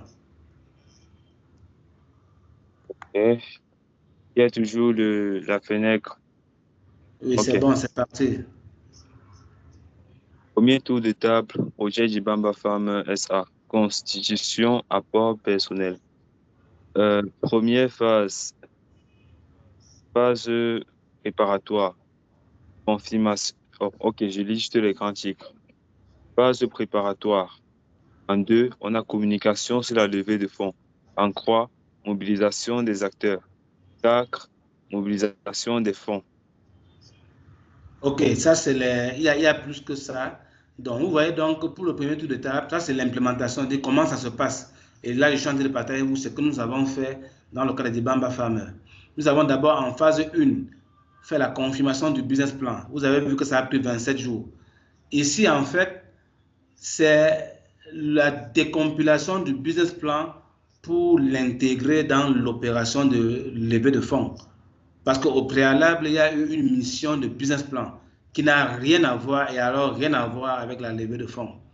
Et la levée de fonds, justement, vient implémenter plutôt le business plan en termes d'apport de ressources pour honorer à des engagements qu'on a pris lorsqu'on a décliné la vision de l'entreprise dans le business plan.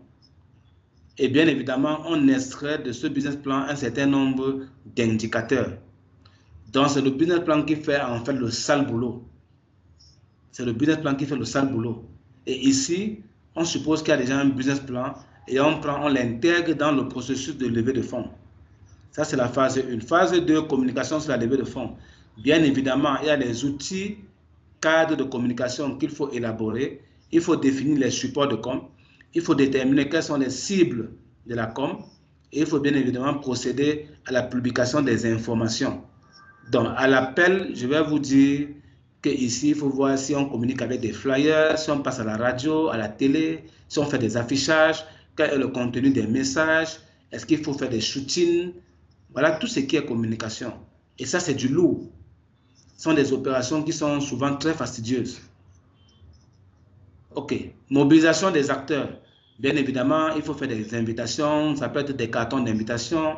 Ça peut être des Google Forms pour inviter les gens à venir manifester leur intention auprès des investisseurs, des médias, des banques, des influenceurs. Il y a tout un monde qu'il faut mobiliser. Et enfin, il y a la rencontre comme celle de Jibamba que vous avez vue, ou comme celle de PCPL qu'on va voir tout de suite après ces slides-ci. Il faut maintenant qu'on rencontre les investisseurs et qu'on leur chatte, qu'on leur parle. Dans le cas de Jibamba, notez bien ça, quelque part.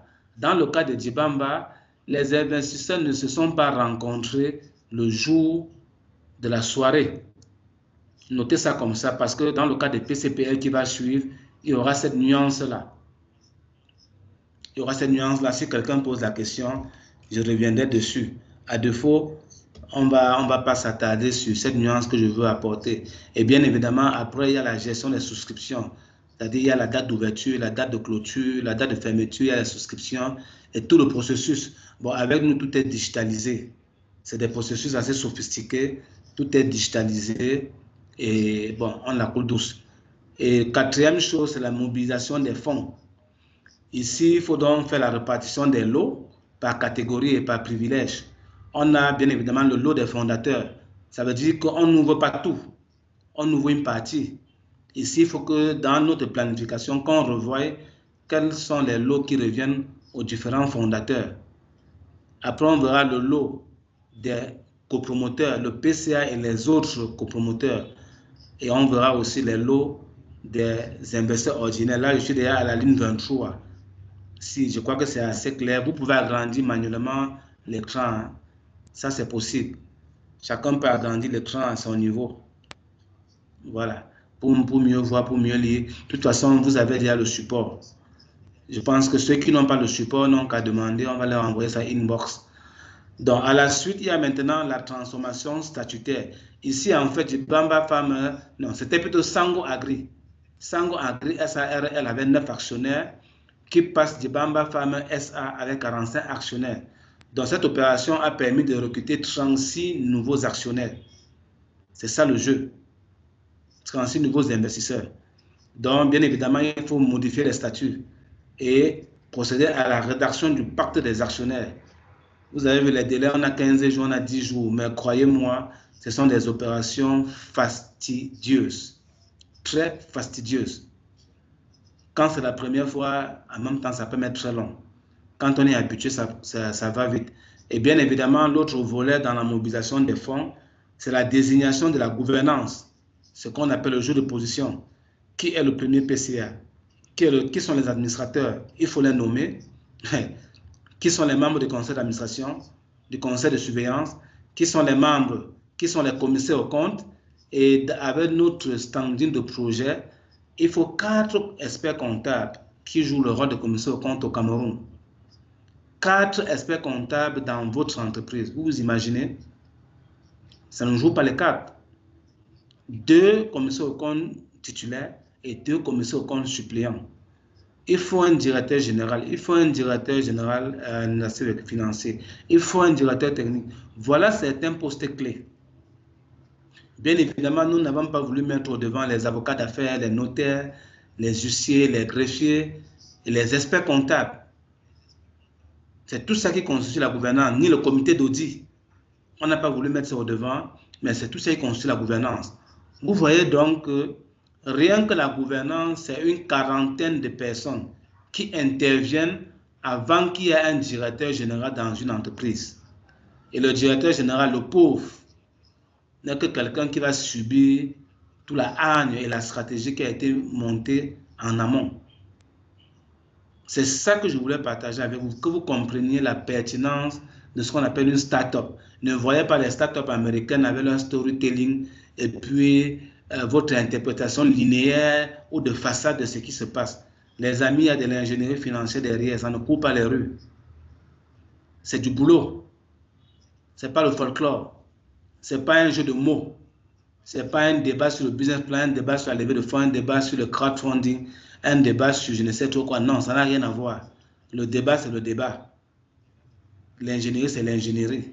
Ce n'est même pas un débat sur l'ingénierie parce qu'on ne sait jamais. Même ça, les gens discutent.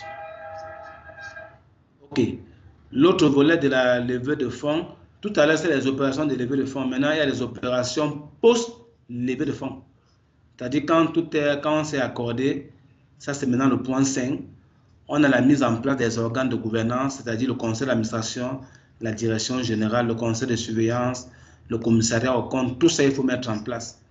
Il y a le démarrage des activités économiques, là ça veut dire qu'on fait l'acquisition de tout ce qui avait été défini dans le business plan.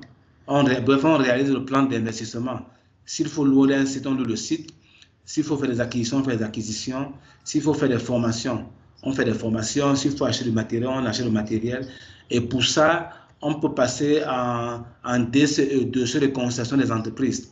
Ça veut dire qu'en fonction de l'origine des fonds différents de l'apport personnel, on l'a bien dit, Parce qu'à côté de l'apport personnel, il y a du financement externe qui vient des banques ou bien qui vient des autres institutions. Il faut qu'on soit clair là-dessus. Et en fonction donc de tout ce qui a été mis en place, on réalise l'investissement. Ah oui, on réalise l'investissement. Et bien évidemment, il peut y avoir un dossier d'appel d'offres qu'on monte, auquel cas, dans l'accompagnement pour la mise en œuvre, je suis déjà à la ligne 10, au numéro 10 de ce que vous voyez là, il y a l'assistant à la passation des marchés. Là, le cabinet vous montre un dossier de constatation des entreprises pour passer les marchés par appel d'offres. Il y a le contrôle des travaux de construction, le contrôle des approvisionnements, parce qu'il faut voir si le matériel acquis correspond au cahier de charges, lequel cahier de charges n'est autre que les études de faisabilité technique, parce qu'il y a des plans architecturaux qu'il faut faire, il y a des dimensionnements, des calculs de structure, il y a des études sur le système de production, sur la machinerie, il y a des études sur l'organisation, l'organigramme, le profil des postes. C'est du costaud. Ce n'est pas moins de 700 pages quand nous faisons une étude de faisabilité sérieuse. C'est de la documentation et 700 pages, c'est vraiment au rabais. Parce que rien que, et même c'est une façon de parler, parce que rien que la partie non publiable d'une étude de marché que nous faisons, c'est minimum 2000 pages. Parce que ce qu'on publie, c'est un rapport en bonne et due forme de 36 à 40 pages. Et puis on met des annexes dans les on va mettre des questionnaires, on va mettre sur le terrain, on va mettre les supports de formation des enquêteurs, on va mettre un extrait d'analyse qu'on a collecté. Mais je vous dis bien, le brut des data, c'est pas moins de 2000 pages. Ça, c'est les rendus de SPSS. Pour ceux qui connaissent SPSS, le logiciel de traitement, le logiciel de traitement d'analyse et d'études de marché. Là, ça ne blague pas. On a bien évidemment l'installation des machines. Il y a ce qu'on appelle d'abord l'approche des machines. Les faire partie S-Work, là où ça a été fabriqué, la mise en forme, l'accueil au port d'accueil, ça peut être Douala, Kribi, si c'est au Cameroun. Ça, il faut piloter. Ça peut être aussi, et bien évidemment, il y a la préparation du dédouanement et de la fiscalisation, c'est-à-dire les exonérations, qui sont des faveurs qu'on obtient sur 15 ans. 5 ans pour l'installation, 10 ans pour le fonctionnement. Tout ça doit être fait. Il y a le recrutement et la formation du personnel, il y a les tests de production, il y a la mise en place des procédures, l'exécution des premières commandes et bien évidemment le comité de suivi et évaluation. Donc, pour me reposer, je vais donc mettre une vidéo. Le prochain point, c'est l'étude de cas numéro 2. Ça dure exactement 7 minutes. J'annonce déjà, c'est une expérience actionnaire primitive. C'est une aventure commune que vous allez découvrir et c'est un closing préalable. Je viens tout à l'heure de me rappeler quelque chose. Pour Dibamba Farmers, les actionnaires étaient déjà dans un groupe WhatsApp. Ils étaient déjà des parties prenantes. Et on les a traînés pendant minimum 1 an et demi avant de procéder à l'ouverture des capitales. Alors que dans le cas qui va suivre, les actionnaires ne se connaissent pas, ils ne sont pas dans une plateforme commune, ils n'ont pas été traités comme partie prenante. En conséquence, ça c'est une soirée des investisseurs que nous avons fait sans un business plan bouclé. Pourquoi? Parce que pour boucler le business plan, il faut que les intérêts des uns et des autres s'y retrouvent. Ça veut donc dire que quoi? Ça veut donc dire que très tôt dans un dossier, quand nous pilotons, il faudrait que toutes les parties prenantes soient au courant des opérations, ils mettent de leur intérêt qu'on intègre dans le business plan au point où ça va de soi que lorsqu'on fait la valo, les fonds sont déjà levés à 100%. Puisque tous les acteurs sont là, ce n'est pas compliqué à comprendre. C'est pour ça que nos levées de fonds, nous les bouclons à 100%. Et ça se chiffre sur des milliards, des dizaines de milliards. Pourquoi? Parce que très tôt, on procède au recrutement des parties prenantes. Donc, je vous laisse découvrir la soirée des investisseurs de PCPL. Et en même temps, vous apprêtez vos questions parce qu'après ça, je crois qu'on aura fini. Il y a une troisième vidéo qui reviendra si nécessaire. Merci. Alors, je passe la vidéo.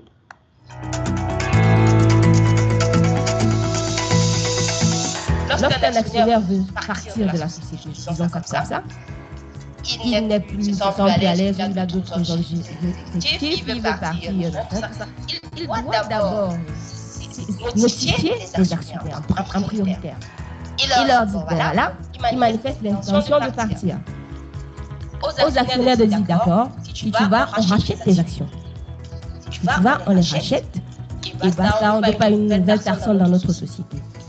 C'est ça votre droit de préemption, vous les actionnaires. Comme le notaire vous a dit, nous faisons nos clauses, nos arrangements, on a vu les statuts, la loi des actionnaires, la loi des propriétaires de la boîte. Le pacte des actionnaires, c'est vos engagements sur table. Vos engagements sur table, vous les faites, le notaire juge juste qu'il authentifie, que ce soit opposable ou tiers. Voilà le rôle de notaire. Donc, nous, on vous a dit qu'il y a un cabinet qui travaille uniquement là-dessus. Comme on l'a dit, Yves Thierry n'est que le porteur d'idées. Il faudrait que d'ici 20-30 ans, qu'on retienne pour fondateur de CCPL les personnes présentes aujourd'hui dans cette salle ou en ligne. C'est ce qu'on appelle le premier tour de table. Donc nous voulons avec vous partager de façon très naturelle ce qui s'est passé afin que nous puissions boucler ou clôturer le business plan en fonction de vos desiderata. Bon après-midi à tous. Je me nomme Gepak Hassan Yves Thierry. Je suis promoteur de Passer Pas Loin et en même temps cofondateur d'une autre start-up qui est née depuis 2015 et porte la solution Monedville. Donc, je vais vous présenter aujourd'hui notre solution sur laquelle je travaille depuis 2017 et donc j'ai sollicité l'appui du cabinet MBB en 2019 pour m'accompagner dans la stratégie et la mise en place. Donc c'est quoi pas cher, pas loin. Donc je suis parti d'un constat. Vous allez remarquer certainement, il vous est arrivé plusieurs fois d'acheter un article et dans un magasin, 50 mètres plus tard, vous trouvez le même article, parfois en promotion, parfois à un prix plus bas. Il vous est également parfois arrivé pour ceux qui sont des industriels de vouloir arriver sur le marché avec un nouveau produit. Mais il se pose un problème, vous avez besoin de données sur le terrain, notamment quelles sont les habitudes de consommation de votre produit dans un espace bien précis. Donc, c'est l'ensemble de ces problématiques que nous voulons résoudre avec CCPL. Le business plan de CCPL depuis 2019 a consisté par exemple en une gestion de projet. On n'aura peut-être pas les détails, mais lors des questions-réponses, en cas de nécessité, on montrera des détails, ou bien même plus tard. Ça a consisté en plusieurs séances de travail régulières. Ça veut dire que depuis 2 ans, nous travaillons constamment avec le porteur de projet et un certain nombre de personnes. Et il a été question pour le cabinet de bâtir le projet, de développer l'entreprise. Maintenant, il a présenté son projet. Je lui souhaite bon vent. Il nous contacte pour qu'on authentifie. On ne peut pas encore authentifier parce qu'il y a des éléments à mettre en place pour que cela soit faisable. Alors, moi je vais parler, il a choisi une forme qui n'est pas une forme très usuelle, elle est un peu très rigide, c'est-à-dire SA, qui est une société anonyme. La société anonyme est une société très carrée. Très carrée, je le dis parce que elle a des règles qu'il faut respecter absolument lorsqu'on se met en société. Être en société, c'est un contrat. Un contrat et quelles sont les personnes qui peuvent contracter. Nous avons des personnes physiques, telles que M. Ngufak. Nous pouvons avoir des personnes physiques plus des personnes morales. C'est-à-dire qu'une société peut adhérer à son projet. Elle vient avec son nom, elle achète des actions chez lui et puis elle devient actionnaire. Now, we are auditors and we were contacted by the team to make sure that all financial evaluations are properly done, all what they put in at the time of creation up to today, and to be able to put all that into the creation of the company, into the documentation of the company, in the form of capital, the capital of the company.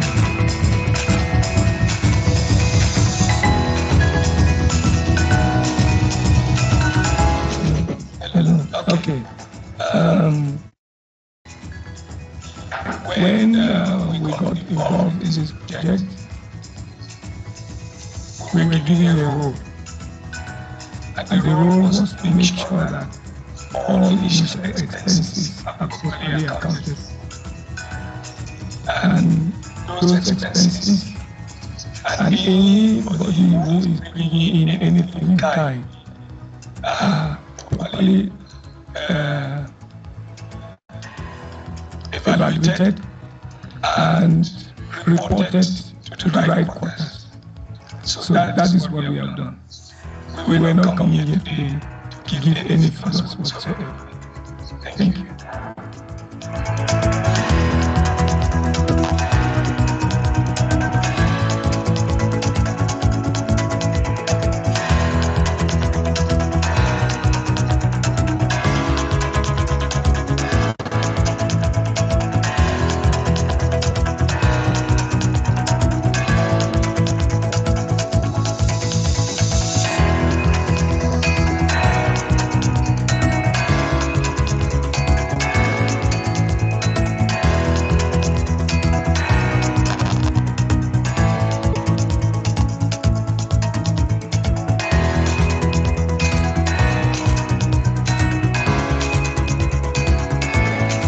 Ça, c'était la soirée des investisseurs du projet PCPL, je crois, en août 2021.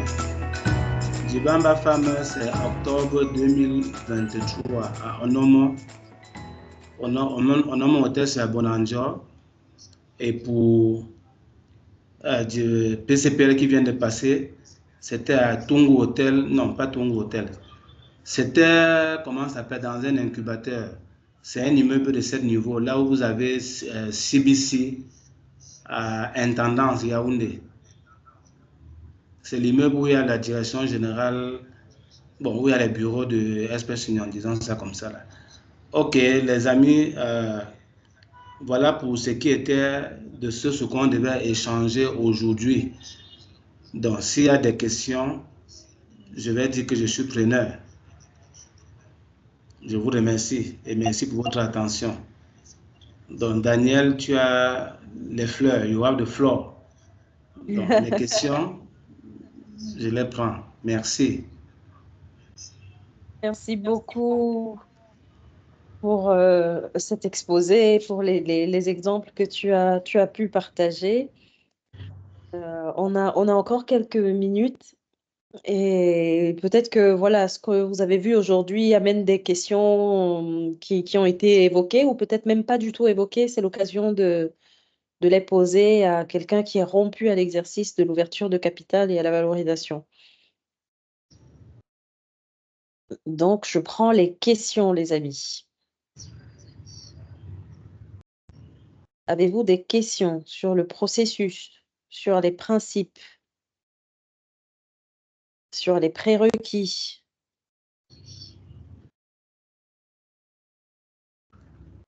Ah, Patrick. Merci Patrick d'avance pour ta question. Vas-y. Alors, j'ai bien, Roland, merci pour l'exposé.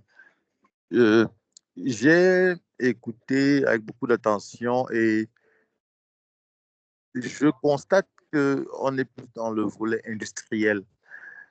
Est-ce que c'est le même process ou bien un process plus allégé pour tout ce qui est tech, comme c'est le cas de Students? Oui, PCPL, pour ton information, est purement tech. PCPL est tech à 100%. Ça peut te rassurer. Donc, la réponse est oui. C'est un autre forme de procès.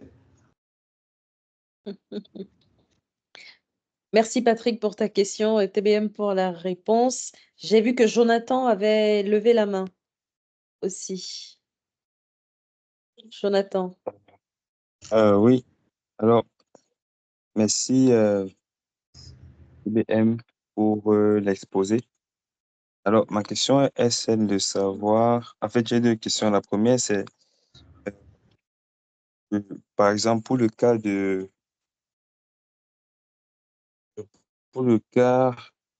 Djibamba Femme, ça a pris 108 jours pour finaliser, pour le premier tour d'étape de la levée. Pourquoi ça prend autant de temps? Est-ce que c'est possible de faire une levée en un temps beaucoup plus court, déjà un mois, pour finaliser une levée de fonds avec tous les éléments essentiels pour la levée? Et maintenant, la deuxième question, c'est euh, j'ai beaucoup appris, étudié en fait le cas par exemple de Facebook et de Google, où les fondateurs, lors des levées, ont créé je vais appeler ça des dispositifs qui leur permettent de garder la majeure partie des droits de vote en mettant des sortes de classes d'action. Est-ce que c'est possible dans notre contexte et comment pouvons-nous le faire? C'est-à-dire, comment lever les fonds et ne pas perdre les droits de vote dans sa société? Merci Jonathan. Bon, je ne sais pas sur quel angle de vue je réponds à tes deux questions. Parce qu'il faut répondre aux questions pour que ça t'apporte quelque chose. Je ne sais pas ce que va t'apporter la question sur les délais. La nature est machiavélique, elle est ingrate. Si tu es pressé, tu ne peux pas faire l'entrepreneuriat. Donc, je préfère ne pas répondre à la question sur les délais. Maintenant, pour l'autre, le deuxième volet de ta question, oui, tout peut se faire dans notre environnement. Oui, tout peut se faire dans notre environnement. Je préfère dire ça comme ça là. Parce que, bon, non, vraiment, je suis sec. Et oui, ça peut se faire. OK. Merci. Alors, TBM, je vais poser peut-être l'une des questions de Jonathan un peu différemment parce que ils sont tous entrepreneurs.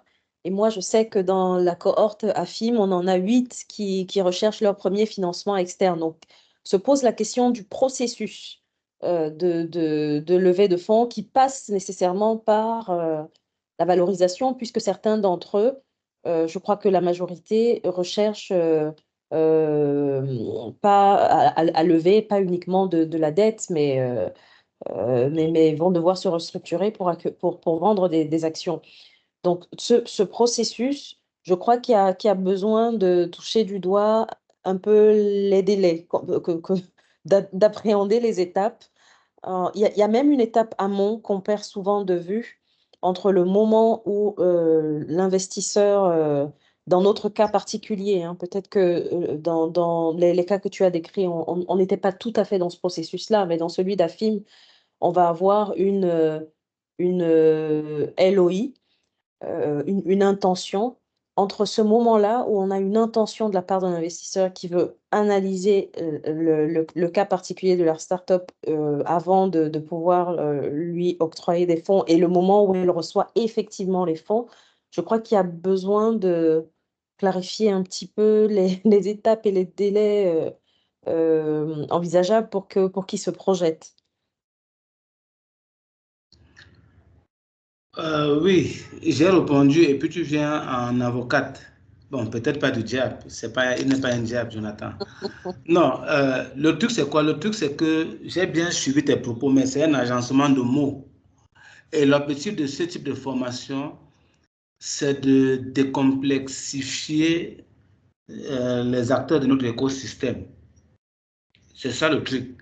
Je l'ai dit quelque part, peut-être ça n'a pas été bien perçu, que cet exercice de premier tour de table, cette formation sur le premier tour de table, a pour objectif de rendre nos entreprises, nos startups compétitives à l'international. Et la compétitivité commerciale, sous-entendue à l'international, suppose que vous avez déjà une bonne compétitivité financière. Ça va de soi que si il y a un appel d'offres international, une entreprise indienne fait recours en profite pour proposer que, bon, si nous on gagne le marché, on va aller à la bourse, ou bien on passe en second tour de table, et puis nous on lève nos fonds tel qu'on a prévu. Mais au Cameroun, le gars va commencer à rentrer d'une tontine à l'autre, aller d'une banque à l'autre, et je ne sais pas ce que ça va donner après. Quand il fait ça une fois, deux fois, prochaine fois, il y a l'appel d'offres international, lui, il atterrit sur Facebook, il commence à dire que non, Bia doit partir, c'est tout. C'est ça le problème, c'est ça que nous voulons éviter.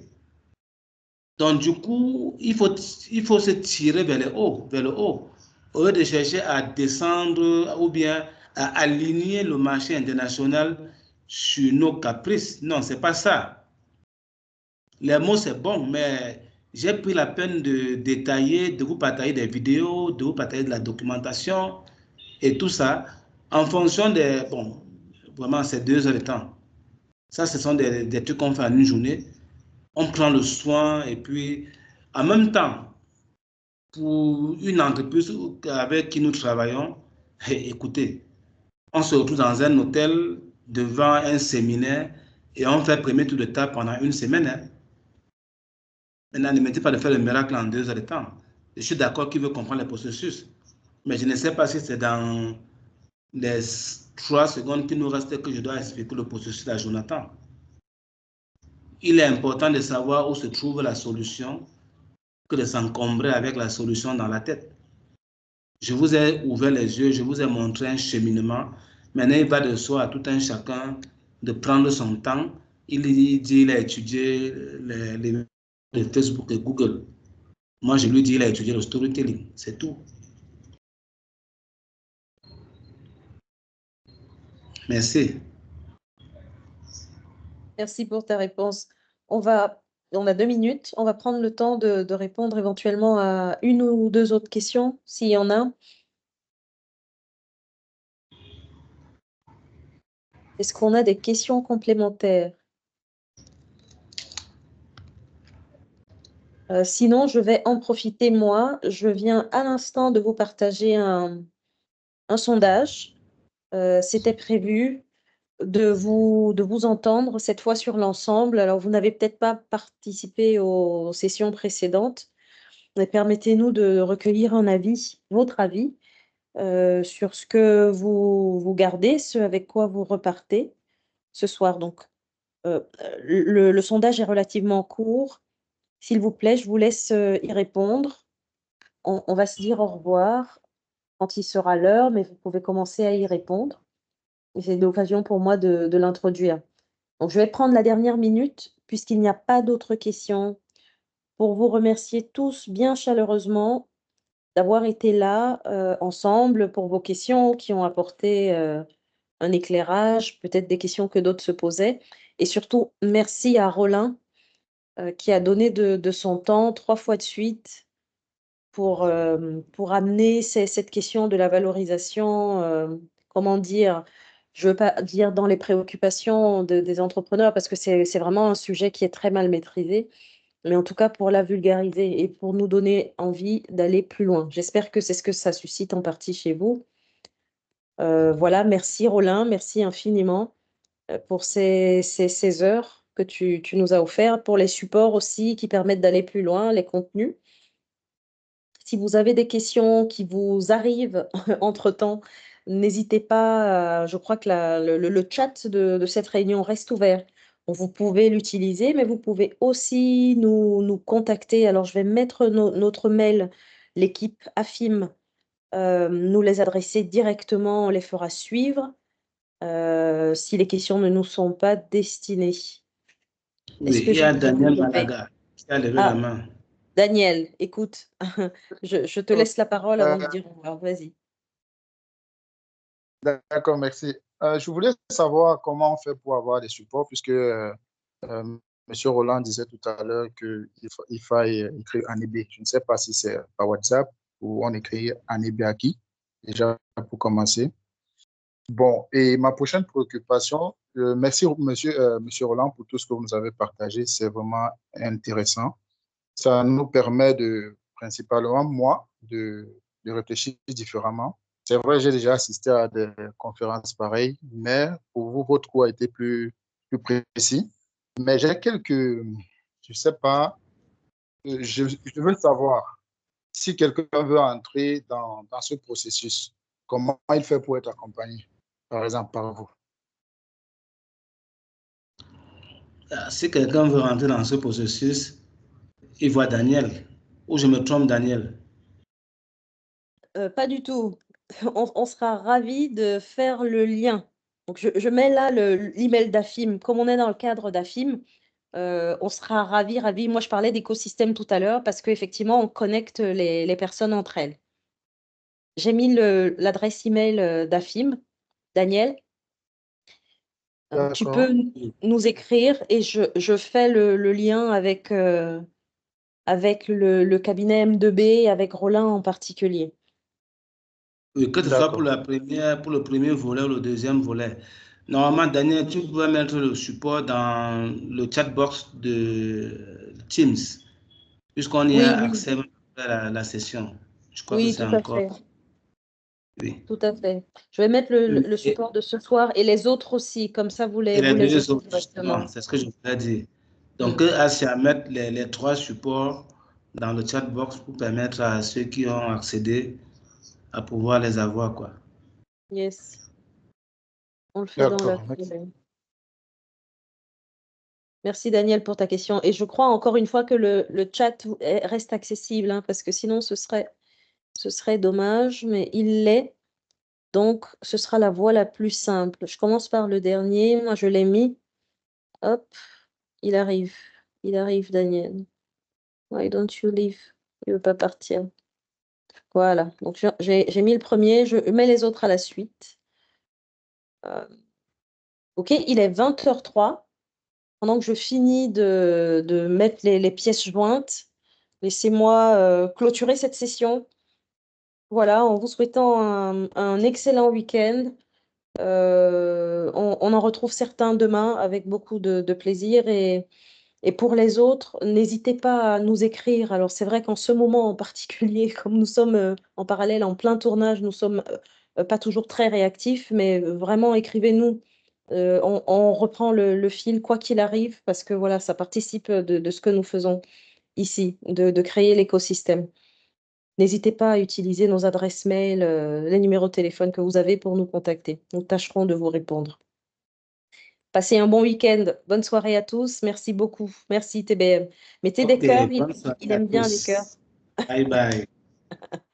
Mettez-lui des cœurs. Il aime bien. J'en mets.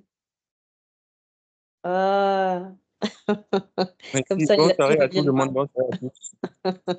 Bonne soirée à tous. Bonne soirée. Allez, je vais interrompre l'enregistrement maintenant. Hop.